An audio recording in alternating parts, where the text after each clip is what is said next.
Master ఈకే వ్రాసిన క్రీడామయుడు గ్రంథంలో 11th chapter వివరంగా చెప్పుకుంటున్నాము.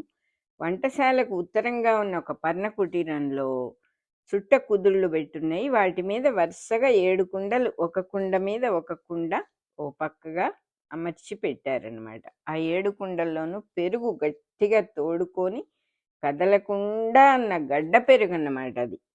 ఆ పెరుగు మీది మీగడ కూడా అద్భుతంగా ఉన్నదిట. చైత్ర పూర్ణిమ చంద్రబింబంలాగా రౌండ్గా మీగడ గట్టింది బాగా. పెరుగు మీద ఎంతో ముచ్చటగా ఉందిట చూస్తుంటే. మనకు అసలు ఆ దృశ్యమే ఊహించలేం.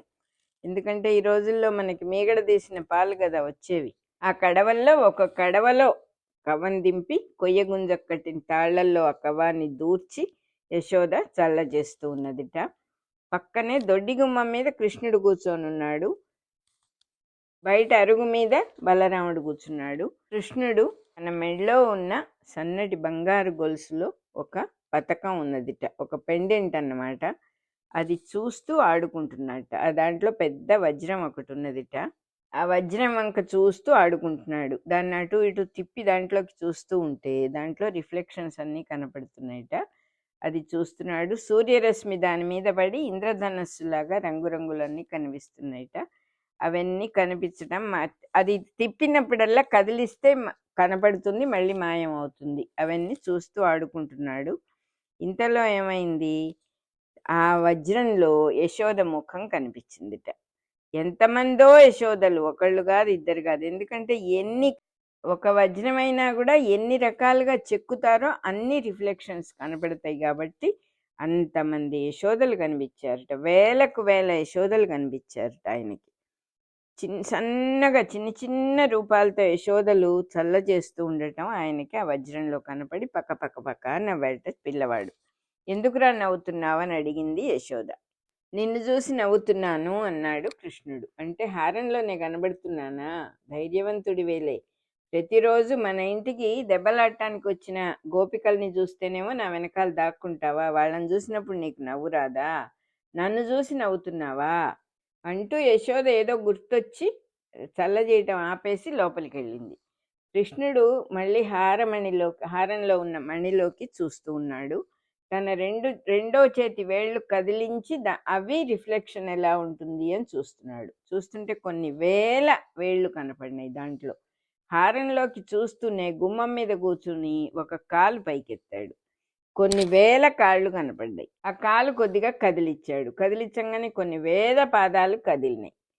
గట్టిగా ఒక తన్ను దన్నాడు. కొన్ని వేల పాదాలు కొన్ని వేలకు వేల కుండల్ని ఒక్కసారి తన్నినాయి. ఆ కుండలన్నీ పగిలి బద్దలైపోయి మజ్జిగ వరదలై పాల సముద్రంలాగా ముంచెత్తిందిట. ఆ ప్రదేశం అంతా తెల్లగా మజ్జిగ కింద పోయింది, కుండలు పగిలిపోయినాయి. దాని వెనకనే ఈ రిఫ్లెక్షన్స్ అన్నీ కనబడుతున్నాయి ఆయనకు వజ్రం లోపల. దాని వెనకనే వేలకు వేల మంది యశోదలు కోపంతో కొట్టడానికి వచ్చారు కృష్ణుడిని. కృష్ణుడు చెంగున లేచి నిలబడ్డాడు. కోపంతో మాట రావటం లేదు యశోదమ్మకి. కృష్ణుడిని పట్టుకోవడానికి 2 అంగల్లో పిల్లవాడి మీదికి దూకిందిట. కృష్ణుడు దొడ్డి అరుగు మీదికి తప్పుకొని అరుగు పైనుంచి కిందకు దూకాడు. యశోద మెట్లు దిగి వచ్చేప్పటికి ఇంటి పక్కగా పరిగెత్తి ముంగిల్లోకి వచ్చాడు. పిల్లలు దూకుతారు కానీ పెద్దవాళ్ళు దూకలేరు కదా. యశోద అరుగు మించి దిగాలంటే మెట్లు దిగాలి. వీడే ఒక్క దూకు దూకి పరిగెత్తాడు. ఇవాళ నీ సంగతి తేలుస్తానని కోపంగా యశోద ముందుకొచ్చింది. కృష్ణుడు ఎక్కడా కనిపించలే. కోకిలమ్మ ఇంతలో వెరైటీ పెండెని తీసి, పెండెమంటే బోల్ట్ తీసి లోపలికి వచ్చి మళ్ళా బోల్ట్ వేస్తూ ఏమిటి హడావుడి అని సాగదీసింది.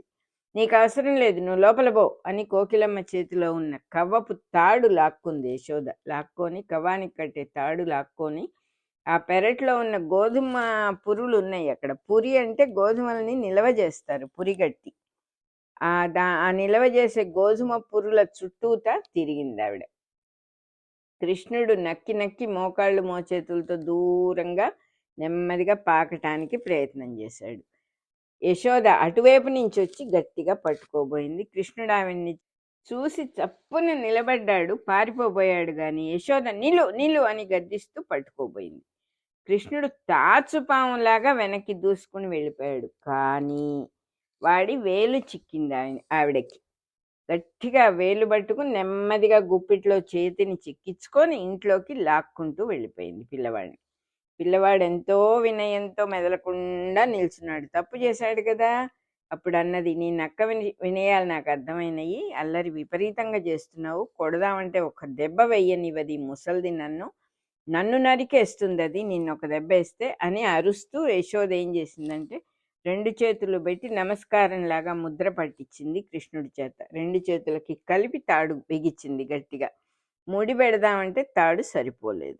వాడిని ఒక చేత్తో పట్టుకొని ఈడ్చుకుంటూ వెళ్తూ రెండవ చేత్తో పైన ఉన్న తాడు లాగి నడుంకి కట్టి ముడిపెట్టి పట్టుకుంది. తోకలాగా వేళ్లాడుతూ ఉన్న కొనకి ఇంకో తాడు ముడిపెట్టింది.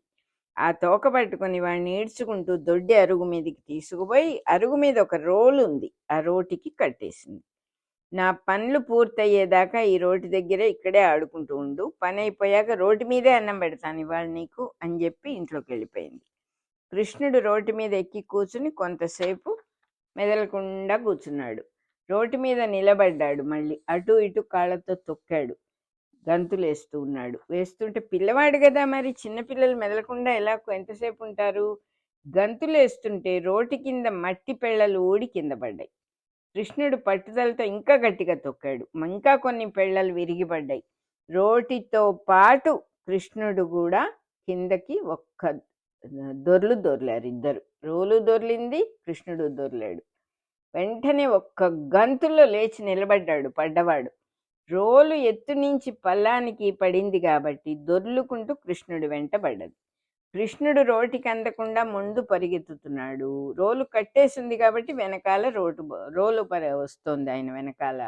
దాన్ని తప్పించుకోవడానికని ఎంత పరిగెత్తుతూ ఉన్నా వెనకాల నుంచి రోలు వస్తుంది. ఏటవాలుగా గచ్చు చేసి ఉన్న కాలిబాట వెంట రోలు దొర్లుతుంటే కృష్ణుడు ముందు పరిగెత్తుతున్నాడు. అది కొంచెం పల్లంగా ఉంది, పరిగెత్తుతూ వెళ్తున్నాడు. ఏం చేయడానికి తోచకుండా అటు ఇటు చూసుకుంటూ పరిగెత్తుతూ ఉన్నాడు. కుడి పక్కగా పెరట్లో 2 మద్ది చెట్లు ఉన్నాయిట. కృష్ణుడు తప్పించుకోవటం కోసం 2 మద్ది చెట్ల మధ్యలో సన్న సందుంటే దాంట్లో నుంచి దూరి ఇవతలికి వచ్చాడు. పిల్లవాడు కదా, దూరగలిగాడు. రోలు మద్ది చెట్లకి పోటీగా ఇరుక్కుంది మధ్యలో. కృష్ణుడు చూసి చాలాసేపు మెదలకుండా ఉన్నాడు. బలరాముడు వచ్చాడు ఇంతలో దగ్గరికి. అప్పుడు కృష్ణుడు తాడు విప్పమని అడిగాడు. బలరాముడు చాలాసేపు ప్రయత్నించాడు, కానీ చిన్నపిల్లలు కదా ముడి రాలేదు. ఇట్లా కాదని ఇద్దరు మద్ది చెట్ల కిందే కూర్చున్నారు. కళ్ళు మూసుకొని పద్మాసనం వేసుకొని ఓంకారం మొదలుపెట్టారు. ఆ ఓంకారం విని దోవలో ఉన్న పిల్లలందరూ వచ్చి వాళ్ళ చుట్టూతా కూర్చున్నారు. వాళ్లతో వాళ్ళు అందరూ కలిసి ఓంకారనాదం చేస్తూ ఉన్నారు. యశోద, రోహిణి, కోకిలమ్మ ఈ ఓంకారం విని వచ్చి చూసి నవ్వుకుంటూ దూరంగా నిల్చున్నారు. కొన్ని క్షణాల్లో అందరికీ, గోపాంగనలందరికీ అంటే గోపికలందరికీ చుట్టూతా చేరారు కదా అందరూ ఈ ఓంకారం విని, వాళ్ళందరికీ కూడా బాహ్య స్మృతి పోయింది. అంటే ఏం జరుగుతోందో తెలియకుండా ఎక్కడికో వెళ్ళిపోయింది మనస్సు. ఎంతకాలం అట్లా జరిగిందో ఎవ్వరికీ తెలియదు. పిడుగుపడినట్టుగా పెద్ద చప్పుడైంది. చప్పుడవగానే అందరికీ కొంచెం బాహ్య స్మృతి కలిగింది. అంటే ఏం జరుగుతోందని కళ్ళు తెరిచారు అందరూ. మద్ది చెట్లు 2 విరిగి పడి పెరటి గోడ మీదుగా వాలి కనపడ్డాయి. ఒక్క క్షణంలో మాయమైపోయినాయి. ఆ మాయమైన చోట్లో 2 మంచి సుందర పురుషులు, అంటే అందంగా ఉన్న పురుషులు నమస్కారం చేస్తూ నిలబడ్డారు.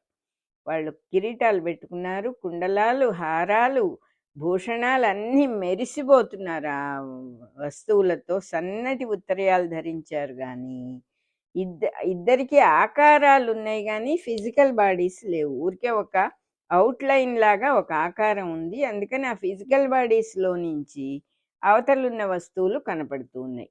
సూర్యకిరణాల లాంటి కాంతులతో ఉన్నటువంటి రెక్కలు ఉన్నాయిట వాళ్ళకి. వాళ్ళిద్దరికీ కూడా సూర్యకిరణాల వంటి కాంతితో పులకరిస్తూ ఉన్న పక్షి రెక్కలు లాంటి రెక్కలు ఉన్నాయిట. ఆ ఇద్దరు నమస్కారం చేశారట కృష్ణుడికి. మేము కుబేరుడి కొడుకులము, మేము గర్వంతో, తండ్రి ఎంతో సంపద ఉంది కాబట్టి మా తండ్రి గారికి ఆ ధనగర్వంతో మేమందరం కూడా బట్టలు వేసుకోకుండా స్త్రీలతో విహరిస్తూ ఉన్నాం కైలాస పర్వతం దగ్గర. ఆ దోవనబోతు నారద మునీంద్రులు మమ్మల్ని చూసి మేమున్న స్థితి గమనించి ఆయన కోపంగా మాకు శాపం ఇచ్చారు. ఏమన్నారంటే, మీరు చెట్లలాగా ఉండిపోండి. ఆ చెట్లు ఎంత సిగ్గు శరం లేకుండా చెట్లకి బట్ట కట్టుకోవడం అనేది ఎలాగూ ఉండదు కదా!